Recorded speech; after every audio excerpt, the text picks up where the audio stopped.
auction house.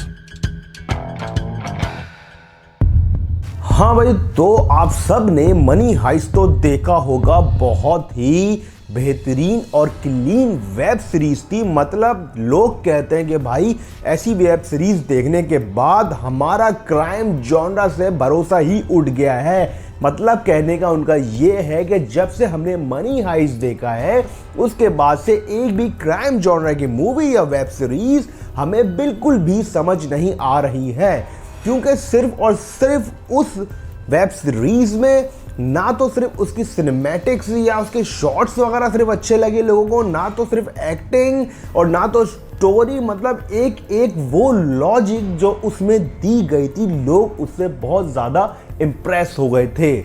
और सब जानते हैं कि उसमें जो कैरेक्टर्स थे वो सबसे ज़्यादा उसमें हिट हुए थे। जैसे कि उसमें एक प्रोफेसर का कैरेक्टर था, सबको वो कैरेक्टर बहुत ज़्यादा अच्छा लगा था। उसके साथ ही साथ उसमें टोक्यो का कैरेक्टर लोगों को बहुत अच्छा लगा था।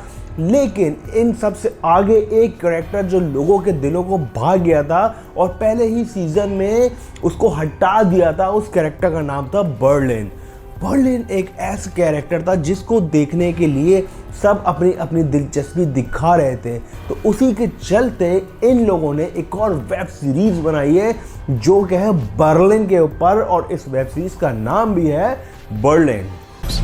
What we want is to follow the catacombs of Paris. तो भाई इसमें बर्लिन की स्टोरी दिखाई गई है, जिसमें दिखाते हैं कि इस मनी हाइस्ट से पहले बर्लिन का खुद का एक कैरेक्टर कैसा था, ओवरऑल उसकी क्या पर्सनैलिटी थी, और उसने भी क्या क्या हाइस्ट खुद से किए हैं जो कि बिना इस टीम के वो पहले भी कर चुके थे। उसमें दिखाया है कि ये एक प्लान बनाते हैं ऑक्शन हाउस लूटने का, जो कि पेरिस में होता है। तो सेम एज मनी हाइस्ट ये भी अपनी टीम बनाते हैं उसको लूटने के लिए, और पूरी प्लानिंग उसी तरीके से करते हैं जैसा कि आपने मनी हाइस्ट में ऑलरेडी देखा गया था।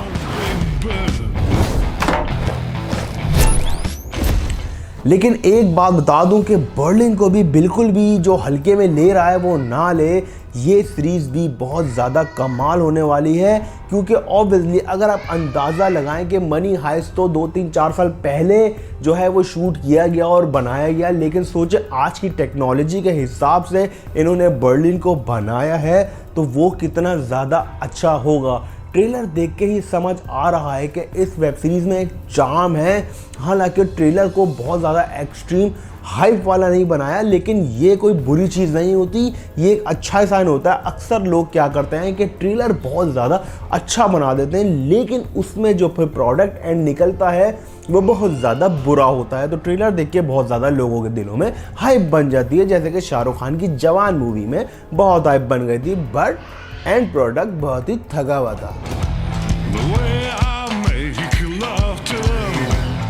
तो भाई 29 दिसंबर को ये वेब सीरीज नेटफ्लिक्स पे आ जाएगी, तो आप जाकर ज़रूर देखिएगा और मुझे बताइएगा कि कैसी लगी। उसके अलावा आपको मनी हाइस्ट में कौन से कैरेक्टर आपका फेवरेट था, ये भी मुझे कमेंट्स में ज़रूर बताइएगा। तो आज के लिए इतना ही, फिलहाल के लिए मेरे भाई अल्लाह हाफ़िज़। Matters is that the countdown has begun.